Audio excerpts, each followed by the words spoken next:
Another read aloud I have for you, Lincoln Trail, is called The Oldest Student, How Mary Walker Learned to Read. Whenever Mary Walker was tired, she would shield her eyes from the sun and watch the swallow-tailed kites dip and soar above the trees. That must be what it's like to be free, she thought. But Mary didn't watch for long. Even at only 8 years old, she knew the first rule of the Union Springs, Alabama plantation she lived on: keep working.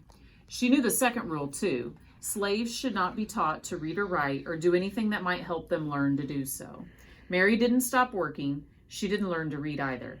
But at the end of each long day, picking cotton, toting water to Papa and the other slaves who chopped wood for the train tracks, or helping Mama clean the big house, she would lie in her little bed next to the crumbling fireplace and think about those birds. When I'm free, I'll go where I want and rest when I want, and I'll learn to read too.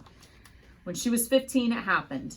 Mary and her mother, brothers, and sister were free. The Emancipation Proclamation said so. What it didn't say was how a family with nothing except the tattered garments on their backs could find food, clothes, and a place to sleep. Mary's father had died, and the family was on its own. Freedom Road to Freedom Road.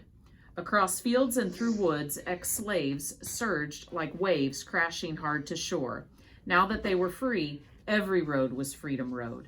Many headed north and west and every which way, searching for long-lost family members or simply experiencing the wonder of being free. Others, like Mary, chose to stay in the South.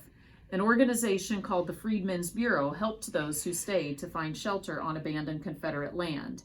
Mary and her family settled in a one-room cabin, and for the next few years she worked alongside her mama to help feed her siblings. 7 days a week she churned butter, cleaned houses, and cared for other folks' children. The hours were long, and if Mary was thirsty or hungry or needed to use the outhouse, she had to wait until she got home. At week's end, she would offer Mama the one lonely quarter she had earned. One day, Mary met a group of evangelists on the roadside. A woman with soft wrinkles in her kindly face placed a big, beautiful Bible in Mary's hand and told her, "Your civil rights are in these pages." Mary didn't know what civil rights were. She only knew that top to bottom, front to back, that book was filled with words. "I'm going to learn to read those words," she vowed, "but not today. Today there was work to be done. And tomorrow too." When Mary got married, she and her husband worked as sharecroppers, renting someone else's house, using someone else's tools, and planting someone else's seeds to farm land they would never own. After they harvested the crops, almost all the money they earned went to pay for the housing, tool, and seed costs. Mary was 20 years old when her first son was born. She opened her Bible and marveled at the squiggles inside. There had been no time to learn to read. A friend wrote Mary's son's birth date in the Bible, August 26, 1869. Then Mary dipped a pen into an inkwell and made her mark beside it. Not a letter, not a name, just a mark.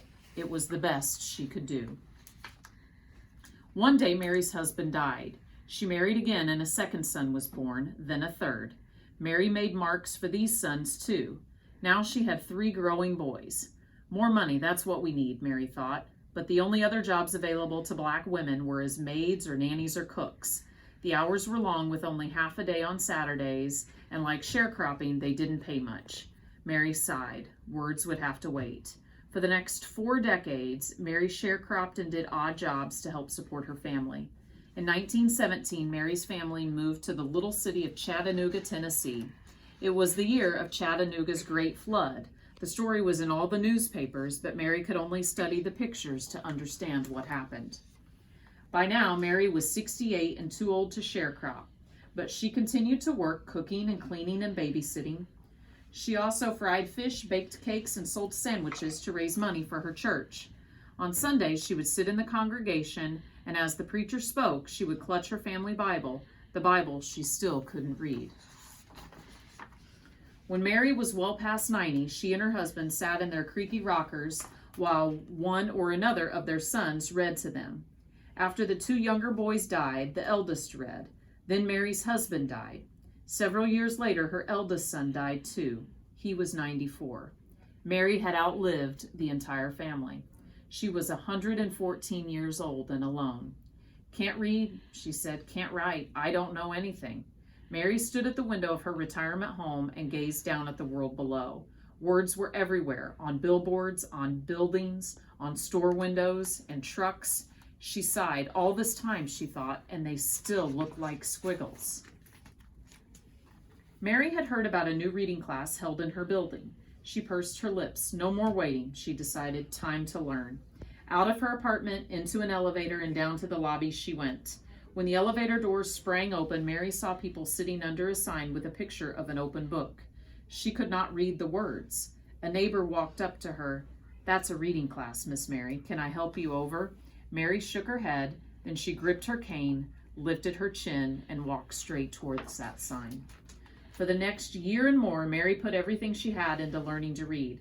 It wasn't easy. After all, she was the oldest student in the class, and probably in the entire country.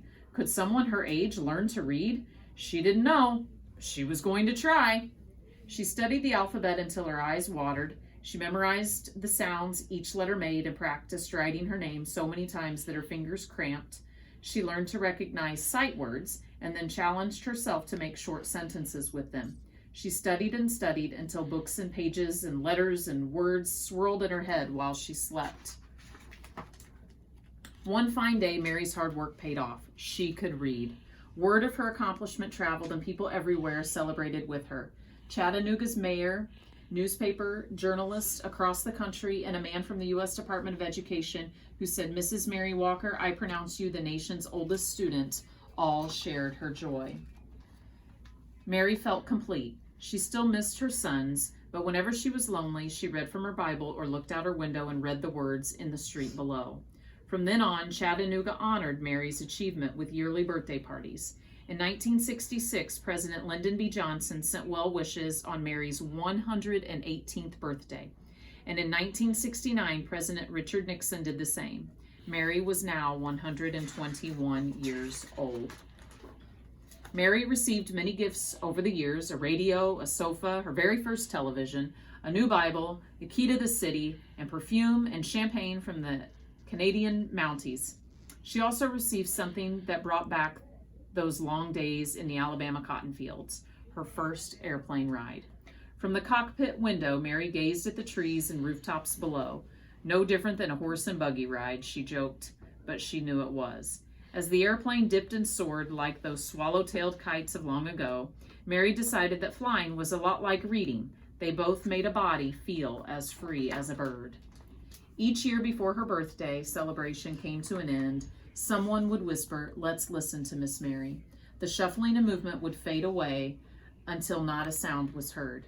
Then Mary would stand on her old legs, clear her old throat, and read from her Bible or her school book in a voice that was clear and strong. When she finished, she would gently close her book and say, "You're never too old to learn."